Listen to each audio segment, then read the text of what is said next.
एक राजा अपने सैकड़ों सैनिकों के साथ समुद्र के किनारे खड़ा था। सभी सैनिक समुद्र के पानी में उतर चुके थे।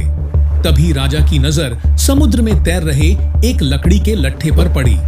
राजा ने अपने सैनिकों को आदेश दिया, समुद्र में जाकर उस लकड़ी के लट्ठे को बाहर निकाल लाओ।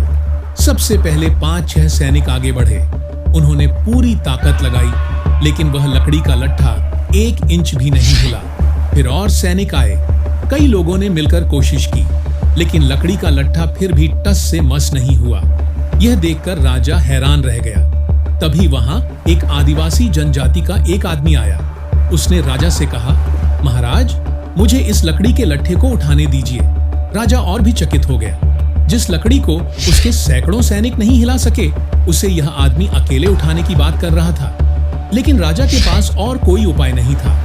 उसने उस आदिवासी व्यक्ति को अनुमति दे दी और फिर राजा की आंखें खुली की खुली रह गईं। वह आदमी बड़ी आसानी से उस लकड़ी के लट्ठे को उठाकर समुद्र से बाहर ले आया। अब राजा के सामने एक और समस्या थी। राजा उस लकड़ी से मूर्तियां बनवाना चाहता था, लेकिन जैसे ही उस पर छेनी, हथौड़ा या कोई भी औजार चलाया गया, कोई भी औजार उस लकड़ी पर काम ही नहीं कर रहा था। लकड़ी न कटती थी, न उस पर कोई निशान पड़ता था। कौन था वह राजा? वह इस लकड़ी से मूर्ति कैसे बनाएगा? और वह आदिवासी आदमी आखिर था कौन? उस लकड़ी के लट्ठे का रहस्य क्या था? और उस आदिवासी जनजाति के व्यक्ति का उस लकड़ी से क्या संबंध था? आइए जानते हैं इस वीडियो में पूरी सच्चाई।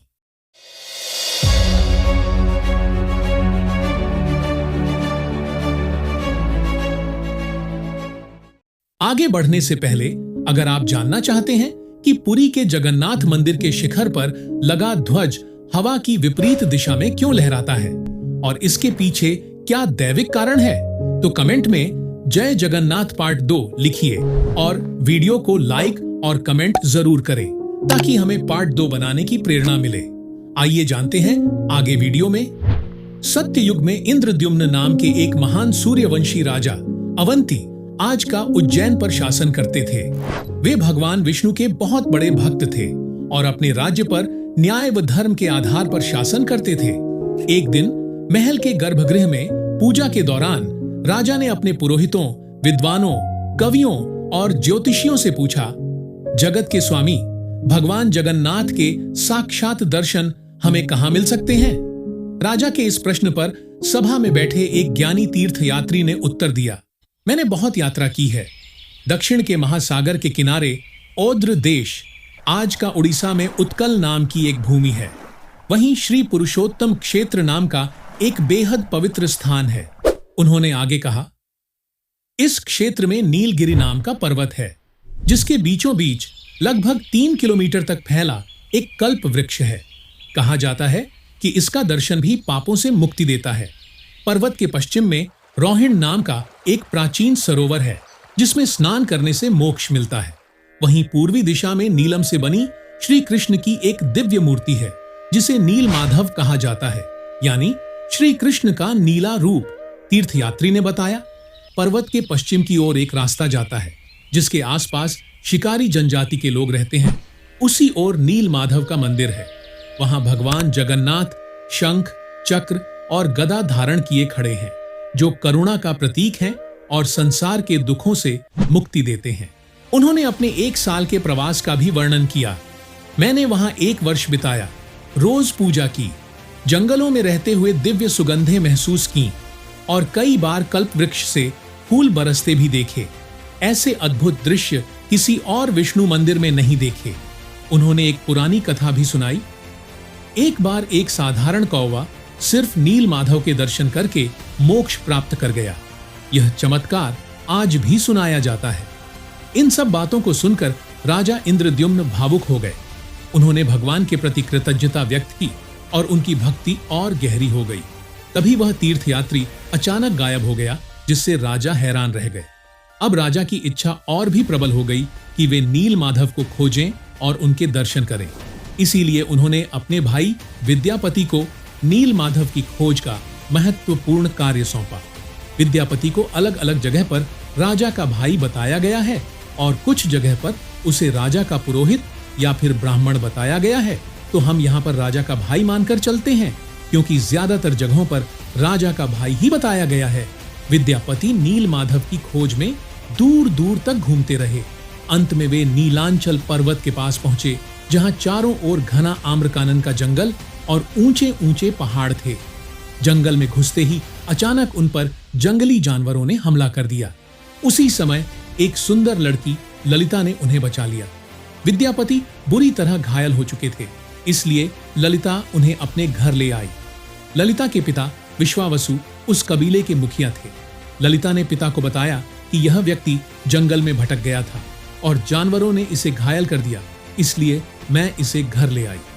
विश्वावसु ने भी दया दिखाते हुए विद्यापति को अपने घर में आश्रय दिया और उनकी दवा करके ठीक किया।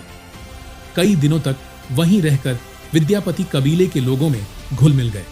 विद्यापति विश्वावसु की पुत्री ललिता के साथ घनिष्ठ संबंध बनाते हैं और अंततः उनका विवाह हो जाता है। विद्यापति ने देखा कि विश्वावसु अक्सर लंबे समय के लिए जंगल में गायब हो जाते हैं। अपने ससुर के रहस्य को जानने के लिए उत्सुक विद्यापति इन रहस्यमय यात्राओं के बारे में पूछताछ करते हैं। ललिता बताती है कि विश्वावसु जंगल में छिपे नील माधव की पूजा करते हैं।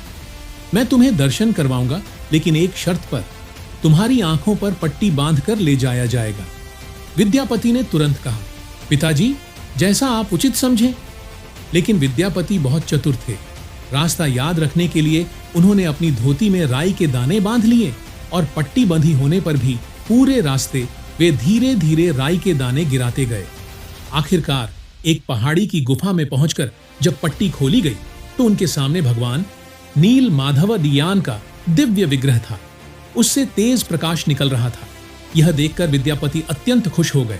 कुछ दिनों बाद रास्ते में गिराई राई के दाने अंकुर बनकर छोटे छोटे पौधे बन गए। इससे विद्यापति को मंदिर का पूरा रास्ता पता चल गया। एक दिन सुबह सुबह विद्यापति उन पौधों के रास्ते को देखकर फिर से मंदिर जाने लगे। उनकी पत्नी ने पूछा, इतनी सुबह कहां जा रहे हो? विद्यापति बोले, मैं फूल लेने जा रहा हूं, भगवान को चढ़ाने के लिए और तुम्हारे लिए भी एक सुंदर गजरा बनाने के लिए। यह सुनकर पत्नी खुश हो गई और विद्यापति अपनी खोज के लिए आगे बढ़ गए। विद्यापति सीधे नीलांचल पर्वत पर उस गुफा में पहुंचे। उन्हें देखकर उनकी पत्नी को शक हुआ तो वह भी उनके पीछे पीछे चली गई। उसने देखा कि विद्यापति भगवान नील माधव की मूर्ति लेकर जा रहे हैं। यह देखकर उसे बहुत दुख हुआ। विद्यापति ने अपनी पत्नी को सारी बात बताई कि राजा इंद्रद्युम्न उसके भाई हैं और उन्होंने एक भव्य मंदिर बनाया है। उसी मंदिर में भगवान की इच्छा से यह मूर्ति स्थापित करनी है। पत्नी ने कहा, तुमने धोखा दिया है, लेकिन तुम मेरे पति हो। मेरे पिता यहां आए उससे पहले तुम यहां से चले जाओ। विद्यापति दुखी होकर वहां से चला गया। उधर विश्वावसु अपने आराध्य भगवान की मूर्ति चोरी होने से बहुत दुखी हुआ। उसे लगा कि उसकी बेटी ने भी इस चोरी में विद्यापति का साथ दिया है, इसलिए उसने अपनी बेटी को कबीले से निकाल दिया। उसकी बेटी उस समय गर्भवती थी। वह एक गुफा में जाकर रहने लगी। इधर विद्यापति मूर्ति लेकर अपने भाई राजा इंद्रद्युम्न के पास पहुंचा। राजा मूर्ति देखकर बहुत खुश हुए, लेकिन भगवान खुश नहीं थे, क्योंकि मूर्ति चोरी करके लाई गई थी। भगवान ने राजा को स्वप्न में कहा, अब तुम मेरी नई मूर्ति बनवाओ। समुद्र में एक बड़ा लकड़ी का लठ तैर रहा है, उसे लेकर आओ। वह द्वारिका से तैरते हुए पुरी की ओर आ रहा है। राजा के सैनिकों उस लठ को तो खोज लाए, लेकिन कितनी भी कोशिश की उसे उठा नहीं पाए। तब राजा समझ गया कि बिना विश्वावसु की मदद यह संभव नहीं है। सब लोग चौंक गए जब विश्वावसु ने अकेले ही वह भारी लकड़ी उठाकर मंदिर तक पहुंचा दी। अब उस लकड़ी से भगवान की मूर्ति बनानी थी। राजा के किसी भी कारीगर से एक भी छेनी का निशान नहीं बन पाया। तभी भगवान विश्वकर्मा एक बूढ़े आदमी का रूप लेकर आए। उन्होंने कहा कि वे मूर्ति बना देंगे, लेकिन एक शर्त पर।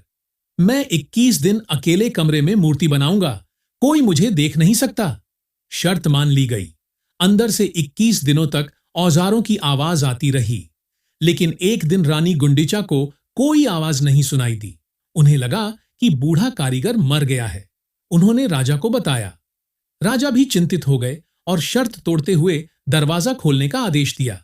जैसे ही दरवाजा खोला गया, वह बूढ़ा कारीगर गायब था। अंदर 3 अधूरी मूर्तियां थीं। भगवान नील माधव और उनके भाई के छोटे हाथ थे, लेकिन टांगे नहीं बनी थीं और सुभद्रा की तो हाथ पांव भी नहीं बने थे। राजा ने इसे भगवान की इच्छा समझकर इन्हीं अधूरी मूर्तियों को स्थापित कर दिया। तभी से आज तक भगवान जगन्नाथ, बलराम और सुभद्रा इसी रूप में विराजमान हैं। अगर आपको जगन्नाथपुरी मंदिर में हो रही सभी रहस्यमयी घटना के पीछे की जानकारी चाहिए तो अभी कमेंट में बताइए जगन्नाथपुरी के रहस्य